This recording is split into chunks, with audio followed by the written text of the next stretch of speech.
Hi everyone, it's Jerry. In this video I'm going to show you the solution to this key position that could come about in a queen versus rook endgame. In addition to that, I'm going to show you a defensive resource that the defending side has. Now after I'm done showing you the solution to this key position, there are a couple of illusions I think you may end up experiencing. One is that I fully understand this type of an endgame, and two, that you fully understand this type of an endgame.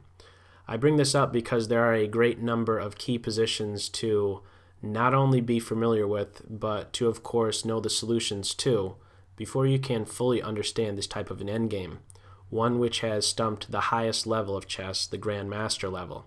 Now, if you do think you fully understand this type of an endgame, I would suggest you try your luck against some fairly strong computer somewhere online where they can randomly generate this type of an endgame position and see how difficult it can really be for you to go ahead and win. A computer will certainly give you a very difficult time. So that said, again, I'm going to just focus on this key position in this video, but before I get to it, I want to focus on, quickly, a defensive resource to be aware of, okay? And working with this position, it's white to move. A bad move for white is one which involves any white king move, okay? And so let's just run with it just to show what I'm referring to. The white queen is the one that should be making a move in this position, but let's just run with a very logical looking move.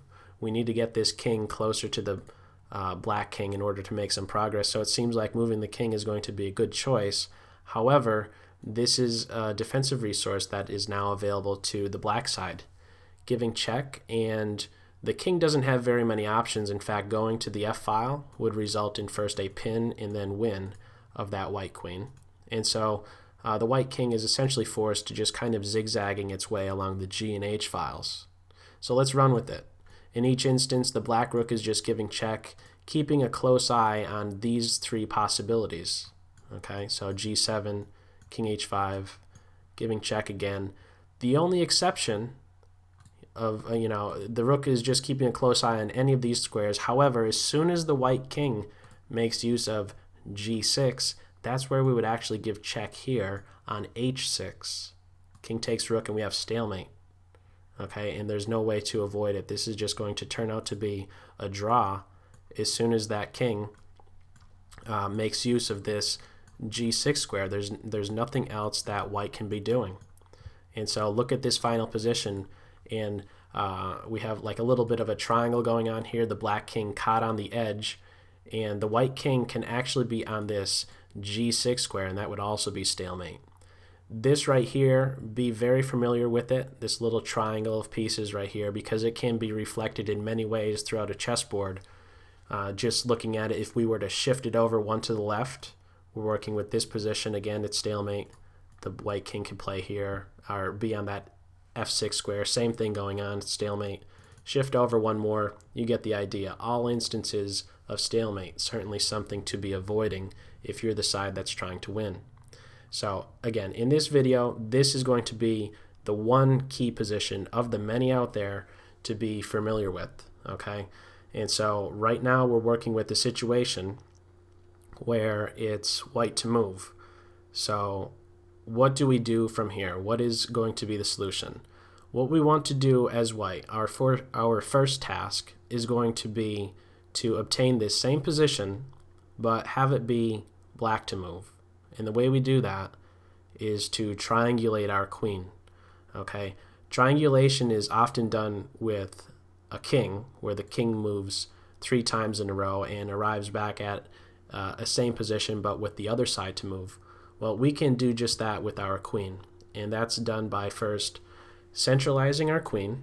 And keep in mind, these 4 center squares are going to be made use, we're going to make use of those 4 center squares in many instances throughout this key position right here.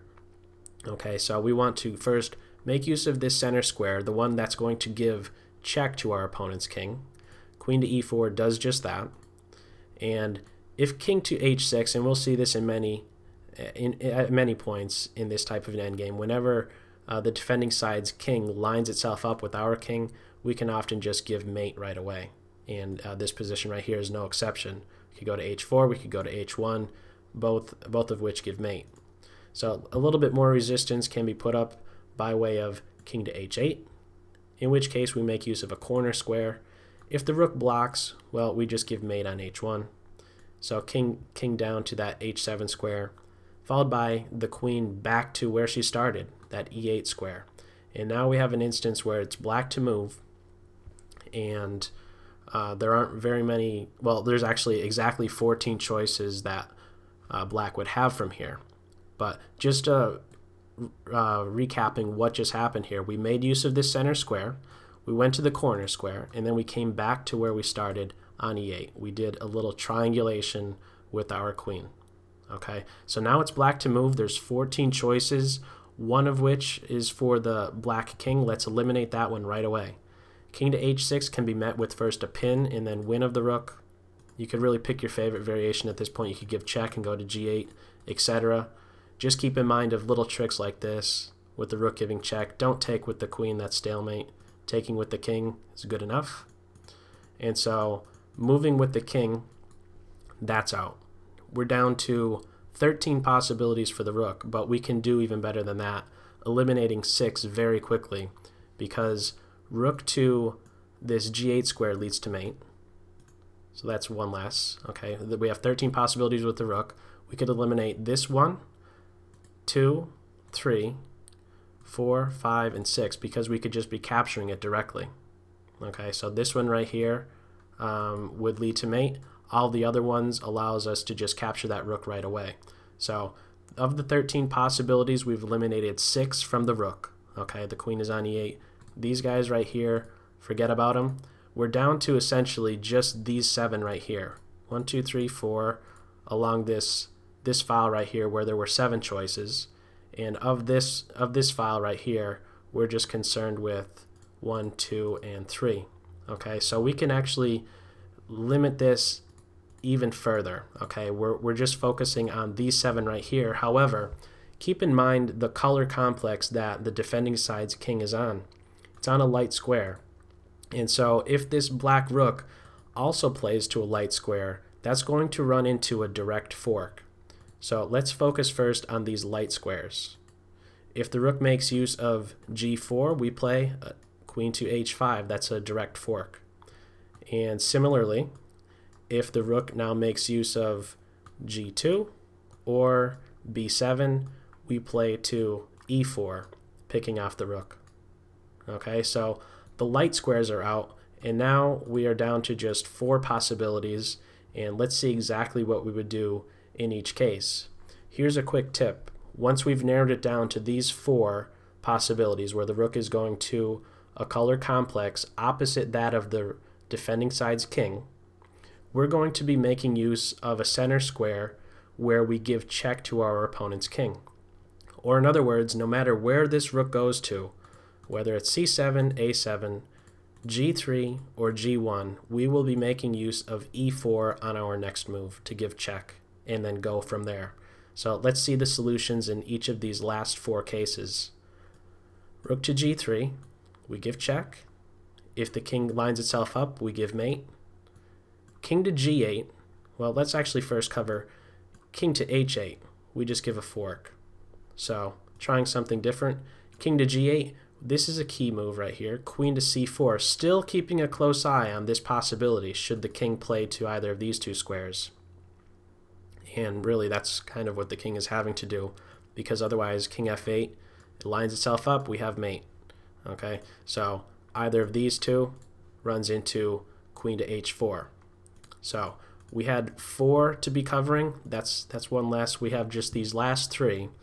Let's look at this last one where the rook had 7 possibilities along that g file there. So what do we do now after rook g1? Well, once again, we centralize our queen, giving check. We know what happens if the king lines itself up with ours. So let's look at something else, such as king to h8. We give check. If the rook blocks, we give mate on h1. And so anything else, well, how about king to h7? Now we actually just land a fork. The rook is dead. So 2 down, that's the g3 and g1 square, and we have 2 more to go. So let's work first with rook to c7. What do? We centralize our queen with check. That has not changed. Okay, so line the king up, we give mate.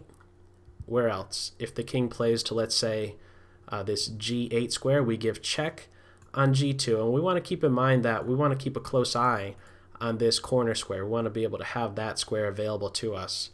If the king goes to f8, we can make use of that a8 square. And so the only other choices, h8 or h7, we give check at this point and either pick off the rook, or if the rook blocks, we give mate. We're down to just one possibility left for that rook, and it involves the rook going to this a7 square. Once again, we give check. If the king goes here, we know what to do. We give mate.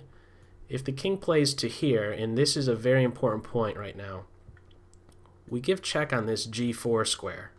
And the reason for that is because we want to keep a close eye on getting our queen to one of these squares back here. We want to have that type of thing available to us. So that said, if we were to play to g2, you'll notice that if king to f8, we don't have the possibility. The king has lined itself up with ours, but we don't have the possibility of making use of that a8 square successfully. So the way to fix that is by playing first to g4. We have this square in mind in case king f8 comes into play. So now what we do at this point, once the king has to make use of either of these two squares, we just kind of zigzag our way down here until we can be giving check on this g1 square to pick off that rook. Okay, so this is maybe one of the more difficult ones to figure out. It's when that rook plays to this a7 square, where the rook had 6 possibilities, that furthest square away, in other words. So we just give check like so, and once again, we don't want to play here because we would not have this possibility available to us. Instead, we make use of g3. If the king plays here, we can make use of b8. The king has to go back to this h file. King h2, and now black is dead because we could finally make use of g1, forking that rook. Okay, so that's all for this video. As always, I hope you got something out of it. Take care. Bye.